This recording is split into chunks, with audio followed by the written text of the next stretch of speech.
Hey, yo, what up? What up? Welcome back. This is not a podcast. It's just my thoughts with Rob Markman. First of all, got to acknowledge, y'all see the new thumbnails, man. The thumbnail game just got better exponentially. I have to thank my man, A. Quincy Jones. It's the homie, but, we met through this channel, and he's part of our monthly music club. And, we talk all the time on Discord every Sunday. Me and the gang, we have, a stream where it's just us, but we just talking about music and stuff like that. And we're forming bonds and camaraderies. And look, I knew I had to step my thumbnail game up. My thumbnail game was pretty horrible. And I thought of Quincy, because Quincy is dope with just video content and stuff like that. And I'm like, yo, can you come up with a better thumbnail for me, man? Can you get my thumbnail game right? So we got a new thumbnail design, man. Shout out to A. Quincy Jones, man. That's my guy. Salute to you. Shout out to Queens. So I want to start this video off by saying I hate leaks, dog. I hate leaks. That's not to say I won't engage in them. If you work in media, you have to. If you work in music, you have to. It's part of the game. Man, but I hate them, man. I hate them. So yesterday, a large portion of Kendrick's Chains and Whips verse from Clipse, Let God Sort Them Out, made its way onto the internet. Clipse and Pharrell were playing the record somewhere and someone recorded it. Maybe a couple of someones recorded it and posted it online. And as it happened, I was in the gym when it leaked, and some of y'all in the comments, man, shout out to everybody who comments, were like, yo, you gotta do a video on this, and I wanted to. I really wrestled with it, but I had decided not to last night, and I'll explain a little bit. But look, I heard the record back in May. The whole album. I spoke to y'all about this. And I've had the actual record, the actual Chains and Whips record for about a month. Well, I had the album too, like I've sat with it. But I'm just saying I wouldn't dare. Not because I don't want to share music with y'all and talk with y'all, but because I believe that leaks cheat the artists of presenting the music in the way they envision. I still believe in that.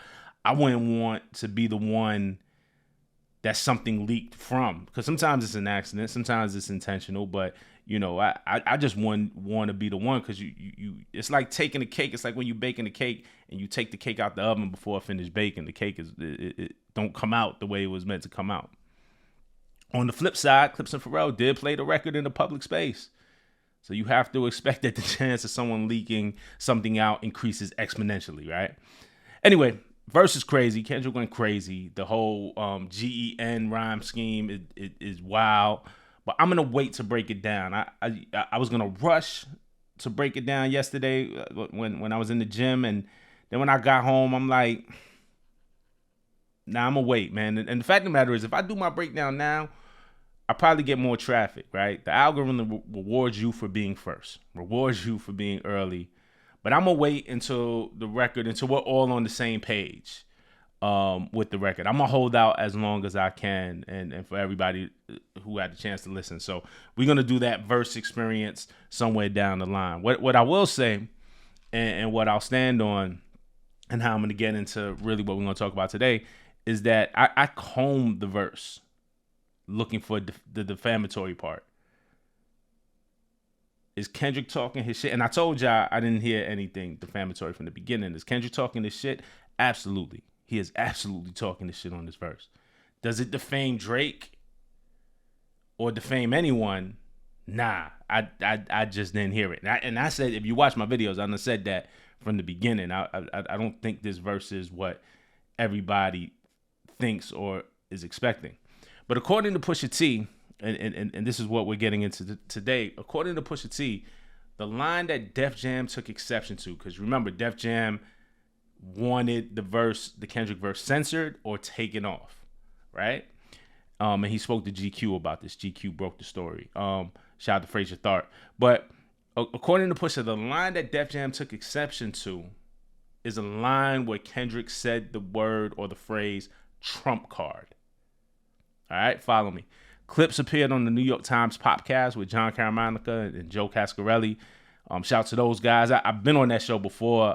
I've known John for a bunch of years, man. So, man, shout out to those guys. I put the link of the full interview. You should watch the full interview. It's in my description. So check that out. But in the interview, Pusha clarified more of his GQ comments surrounding Def Jam's problem with Kendrick's verse. He says that when they first signed to Def Jam, when Clipse first signed to Def Jam and took their project to Def Jam, Pusha says that the energy up until that point was like excitement for the new album. And as they're playing them new tracks and as the album is developing, there's excitement for the upcoming Clipse album. But then when they get to play the Kendrick verse, it sounds like they were playing them little by little, a couple tracks here, 10 tracks, 11 tracks, 12 tracks. By the time they get to Chains and Whips and plays Kendrick's verse, he says everything is halted. That's an exact Pusha quote from the Popcast. He says everything is halted. He said that they didn't want to put it out. They expressed that they didn't want to put it out, and they wouldn't communicate via email, is what Pusha says in this interview. He says they would call management. Now, Pusha's quote, in my opinion, they didn't like the optics. Coscarelli gives a follow-up question that says the optics of two Drake foes teaming up together. And Pusha says, right. So Pusha confirms they didn't like the optics of two guys who Drake has had problems with, who had beef with, rap beefs, and quite frankly, two guys who have bested Drake in a rap battle. That Def Jam didn't like the optics of them teaming up. Now, what isn't said is, well, why does Def Jam care so much? Surely this has happened before in rap. The part that isn't talked about, I mean, it's mentioned here, but is UMG, Def Jam's parent company, is currently facing a lawsuit against Drake for defamation. With the lawsuit is not at Kendrick, it's at UMG for putting out and promoting Not Like Us, and he's suing for defamation. So this is why, you would assume, this is why Pusha would assume that Def Jam, UMG is treading super lightly and being overly cautious is a nice way to put it. But so they don't like the optics of two Drake foes teaming up, is what Pusha believes, is what his opinion is. This is a Pusha quote. They pinpointed the line where the phrase Trump card was used. And they said they didn't want any problem with Trump or something like that. So what Def Jam is communicating is they're not communicating Drake. They're not communicating that it's an issue with Drake, or that they're scared of this lawsuit that is currently pending, or they're not communicating that they don't like the optics of Kendrick and Pusha together. But what they're saying, according to Pusha T, is they pinpointed the line where the phrase Trump card was used and said they didn't want any problem with Trump or something like that. Pusha says he believes they were looking for something to just stop the optics. That's my opinion, Pusha says. According to Push, Clipse ignored the request because they thought it was so ridiculous. And one day the UMG lawyer made a call and says, hey, let's just drop the Clipse. Let's just make this a clean break. But Pusha has to stay as a solo artist because Pusha was already contracted with Def Jam.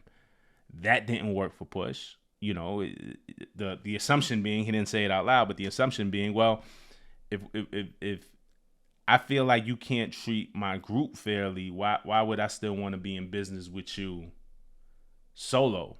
It's a principle thing. So that didn't work for Push. So Team Clipse asked, how could they buy themselves off of the label? And Pusha confirmed that there was a 7-figure payment made, and Def Jam will take some of the profits from the new album. So I don't believe the Trump card line leaked. It's in the verse, though. It's absolutely in the verse. But, and this is just my part telling you what I know and what I've heard, and I've sat with the record for a while. But even that full line with the Trump card line, right, isn't even an attack on Donald Trump, much less an attack on Drake, much less an attack on anyone. It's a rap line. First of all, Trump card is a common phrase used in cards, right? For those who play cards, this well, poker or something like that, right? But it's just a phrase, something that ranks above others in cards. It's the high card, or a Trump card could be a resource, something that will lead you to victory, right? And then there's also, I think the Trump card is the immigration card that he has and that he's created himself and whatever, right?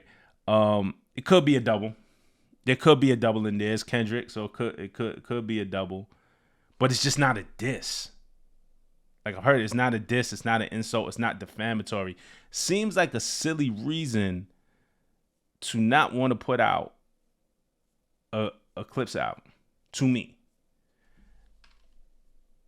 And those are just my thoughts. That's just my thoughts. We'll discuss this more when this comes out. But I thought it was interesting to come here and talk about the Trump angle now, and according to Pusha, that being the reason.